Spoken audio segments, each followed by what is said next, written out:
What you are seeing there are the remnants of a tropical storm that hit us today.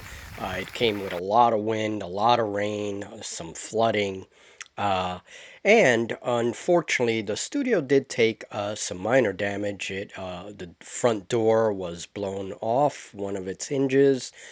Fortunately, however, the interior of the building, it was fine.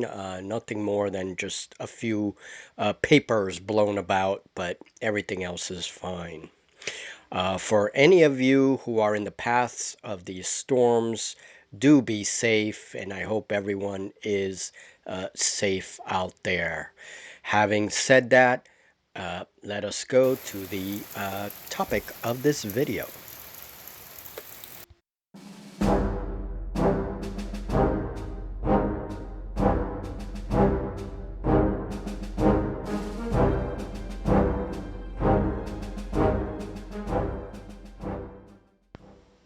What's up, everybody? MJ Hobby Corner here. In this short video, I want to update on the sci-fi terrain I am making for my 10mm games, among other things.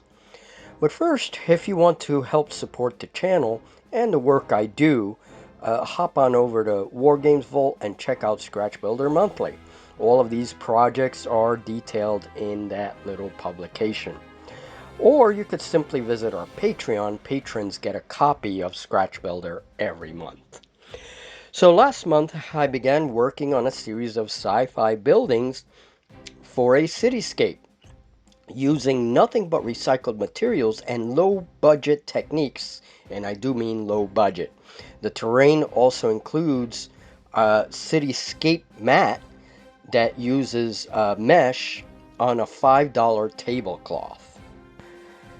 Now, as I mentioned last month, I wanted to add more structures and specifically a monorail to the mix. As I said earlier, this was to be designed with the lowest budget possible, and it should also be easy to build. So out of the many materials, the many options for the monorail train, I turned to my favorite clothespins, now also sold as craft pins. You can get these at the dollar store, you can get them at Walmart, and I have plenty of them in my bits box, so I said, why not? Now, many of you who have watched my channel for a long time, you know that I have built a variety of little vehicles with said clothespins. In the past, I have made tanks, mini walkers, and starships, all with clothespins and other pieces of wood. So it is no surprise that I use clothespins for this project. Here is a picture of the train in the early stages of construction. Now, for the monorail track, this was made with a strip of magnetic tape, which is cheap and easy to work with. Again, you could get it at a craft store or the craft section of Walmart. The tape is mounted on a strip of plastic mesh and reinforced with clothespins below the track, so it's nice and sturdy. Button magnets were hot glued to the bottom of the train. These magnets secure the train to the track.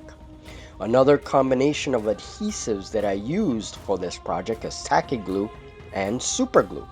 This mix works well for some of the wooden pieces and for attaching plastic pieces to the wood.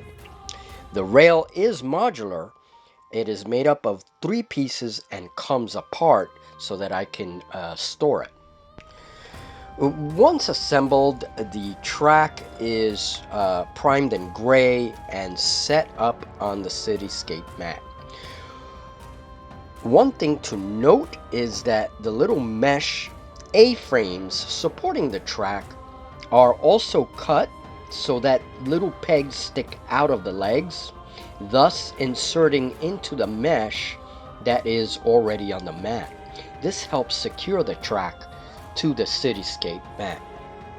And I couldn't wait to play with this so the train moves well along the track. I will be explaining how I made the monorail and train in the next issue of Scratch Builder. That's the one coming in September, at the end of September. So then it was time to paint the train, to add a few details to it. And then, of course, more playtime. I played with the train a little more while testing it on the map and testing various configurations of the track. Now, personally, I am happy with the results. Those clothespins come in packs of 100 for only a little over $1, like $1.49. They're really inexpensive. I also took the opportunity to make a new and very odd building. I wanted a structure that was really sci-fi, a structure that connected to a building which would also appear to be hovering. This will add an interesting mix to the cityscape.